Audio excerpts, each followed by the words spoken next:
Normally ही।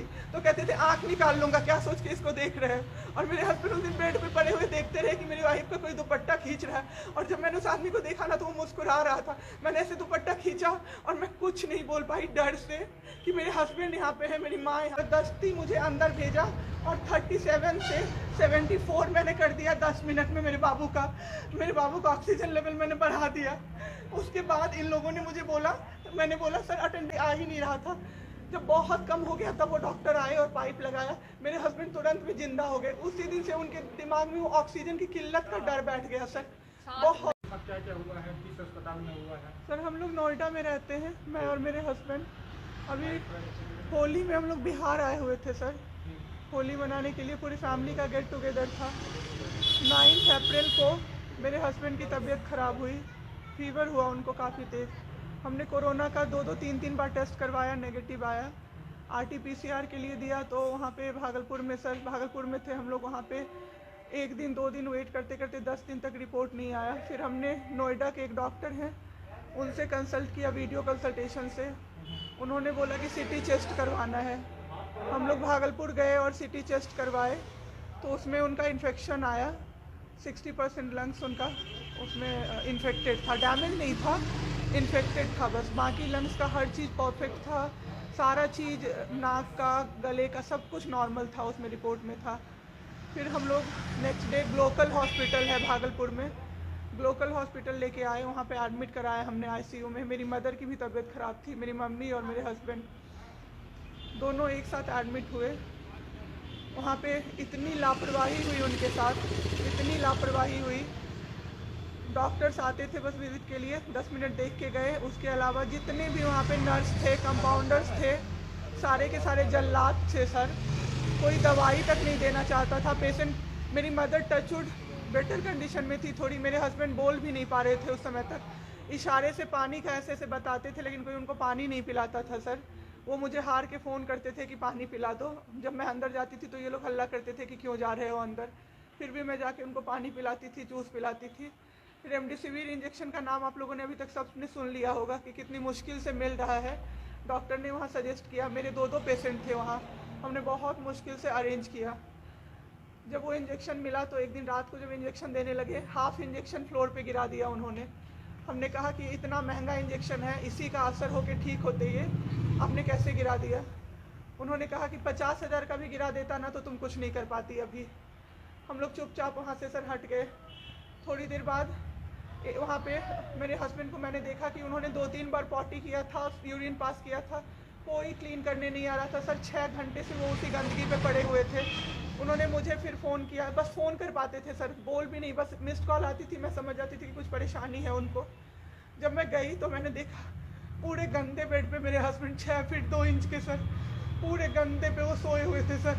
मैंने ज़बरदस्ती सबको बुलाया। एक आदमी था ज्योति कुमार करके, ज्योति कुमार, सब लोग ध्यान से इसको कवर कीजिए। ज्योति कुमार एक कंपाउंडर था वहाँ पे। कौन सा हॉस्पिटल का? Glocal hospital Bhagalpur. Jyoti Kumar compounder है वहाँ का, मतलब जो अटेंडेंट सब होते हैं ना वो है, लड़की नहीं है लड़का है ज्योति कुमार।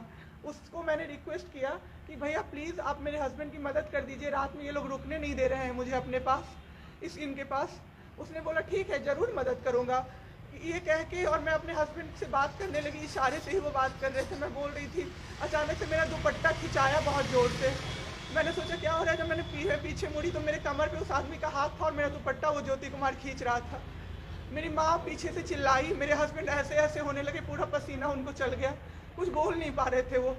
जब हम लोग ठीक थे ना, मैं बाहर निकलती थी ना, कोई मुझे ऐसे देखता था ना नॉर्मली ही तो कहते थे आँख निकाल लूँगा, क्या सोच के इसको देख रहे हैं। और मेरे हस्बैंड उस दिन बेड पे पड़े हुए देखते रहे कि मेरी वाइफ का कोई दुपट्टा खींच रहा है। और जब मैंने उस आदमी को देखा ना तो वो मुस्कुरा रहा था। मैंने ऐसे दुपट्टा खींचा और मैं कुछ नहीं बोल पाई डर से कि मेरे हस्बैंड यहाँ पे है, मेरी माँ यहाँ पे है, ये लोग कुछ कर देगा।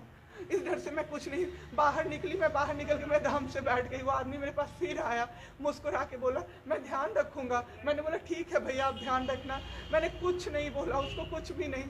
2-3 दिन बाद ऐसे ही कोई कोई सुविधा नहीं, कुछ नहीं।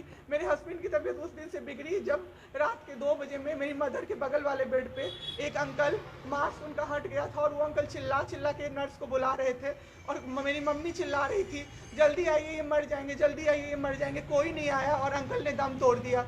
ऐसे 3-4 लोग उस 2-3 दिन के अंदर दम तोड़े हैं बिना केयर के, बिना नर्स के आए। सारी नर्स टेबल कुर्सी लगा के सो जाती थी, कहती थी पागल हो गए हैं हम ही, अब मर जाएंगे इस कोरोना के चक्कर में, अब तो क्यों जॉब कर रहे हो, छोड़ दो, आपकी जगह कोई और आ जाएगा।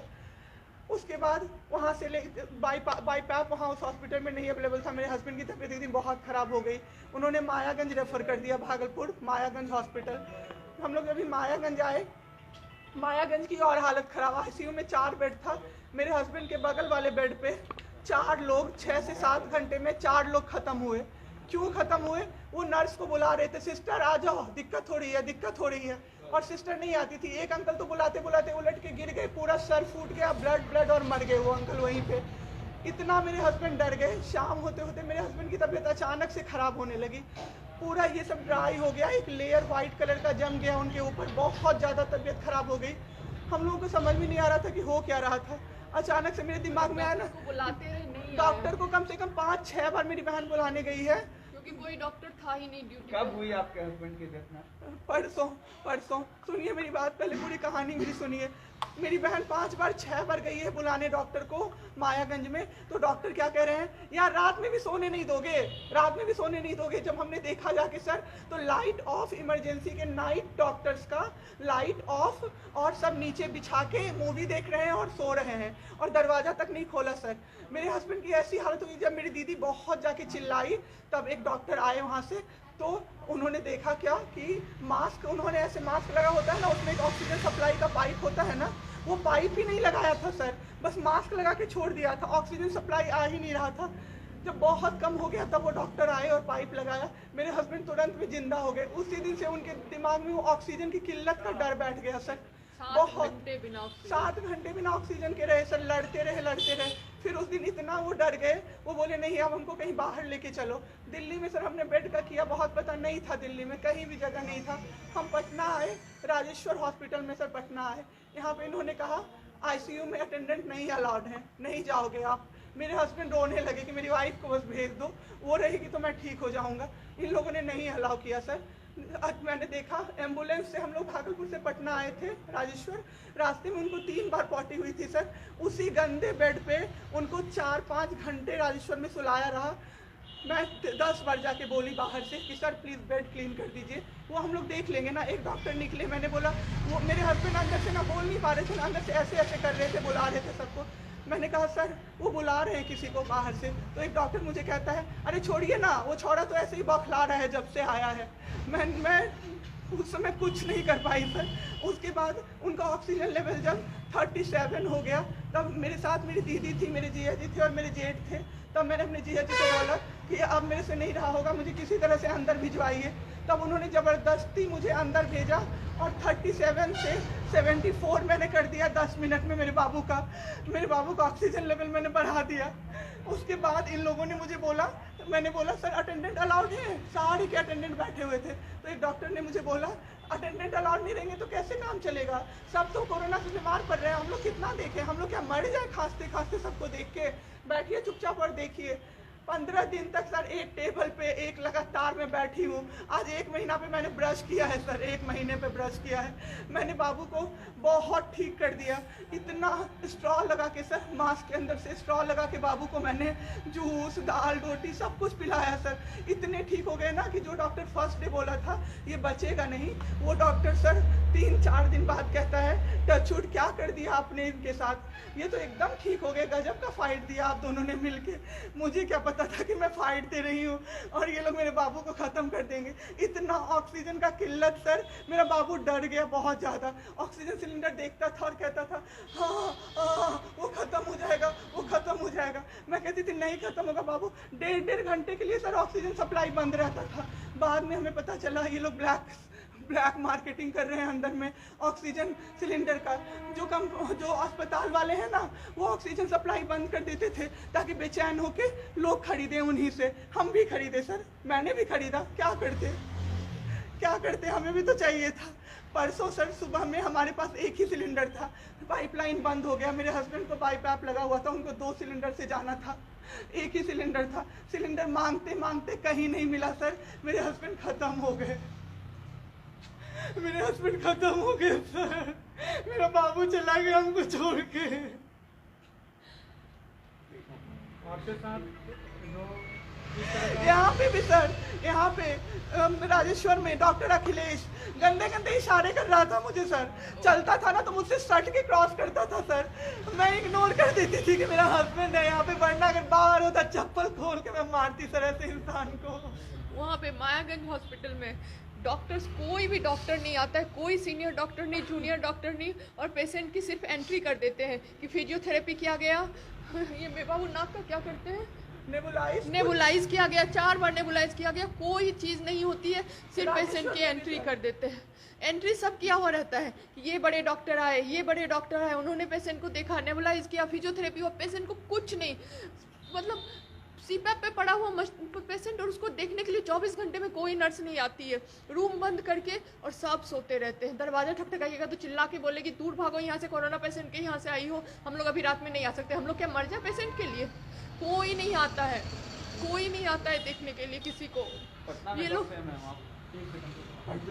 26 तारीख को आए पटना। मैम आपके साथ जो ये सब हुआ है, गलत हुआ है, इसकी शिकायत आपने किसी को की है? अभी किसको करे सर, परसों तो मेरा बाबू गया है, परसों शाम आप क्या चाहती हैं सरकार से? क्या अभी सबसे पहले तो मैं चाहती हूँ कि सारे जगह ये सबसे पहले तो मुझे कोई प्लेटफॉर्म मिले जिस पे मैं ये बोल सकूँ टीवी पे जाके, ताकि लोग बचें। अब जिसके साथ जो हो नहीं हो वो तो सेकेंडरी है, हमारे जैसे जो लोग उसमें पड़े हैं ना, जो ये छोड़ के भूल जाते हैं कि पेशेंट का ख्याल डॉक्टर्स रखेंगे, वो जाके अपने पेशेंट का ख्याल रखें, नहीं तो सब मर जाएंगे सर, सब मर जाएंगे। एक डॉक्टर एक दिन आए राजेश्वर में, कहते हैं अरे ये बेड अभी तक नहीं खाली हुआ है, मतलब ये आदमी अभी तक नहीं मरा है। एक आदमी के बारे में आप सोचो सर जरा सा, आप सोचो सर जरा सा, मेरे हस्बैंड को वेंटिलेटर पे नहीं रखा सर, वो शायद बच जाते। और जब मेरी एक फ्रेंड है डॉक्टर, उसने बात की कि आपने वेंटिलेटर पे क्यों नहीं रखा, तो झूठ कह रहे हैं कि फैमिली वालों ने मना किया, जबकि हमें कोई सजेशन नहीं दिया कोई गया कि suggestion वेंटिलेटर नहीं। पे आप रख सकते हो, कुछ भी नहीं सर। वो बस वेट कर रहे थे कि ये बेड खाली हो। ठीक है।